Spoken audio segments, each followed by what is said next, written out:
I was sipping coffee on my porch, enjoying the quiet morning breeze, when I noticed a group of men in reflective vests stomping across my property with clipboards and measuring wheels. I walked up and asked what on earth they were doing, and they said, "Oh, we're with the HOA just conducting a land survey.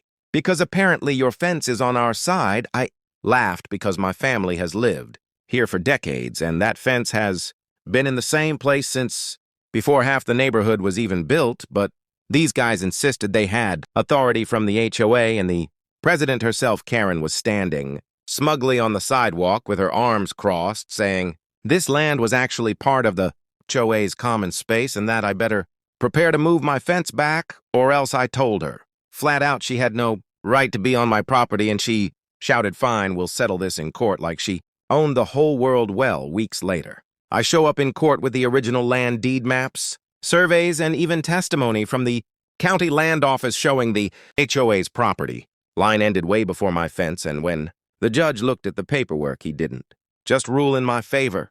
He noted that the HOA's so-called common land actually overlapped with my parcel, meaning not only was my fence legal, but technically I owned a slice of land they thought was theirs, Karen's smug face turned red as the judge slammed the gavel, saying HOA has no claim here, case dismissed. And HOA ordered to pay my legal fees. The best part is those surveyors had to come back, not to measure for the HOA, but to correct their own mistake and file a new map showing me as the rightful owner. Karen stormed off, screeching about unfairness while I stood tall, knowing I'd just turned their power grab into my victory. So the next time someone tries to walk all over you, remember, sometimes the law is the biggest revenge, and trust me, you don't want to miss the stories I've got coming up. So smash that subscribe button right now, join the family, and never let a Karen or HOA push you around again.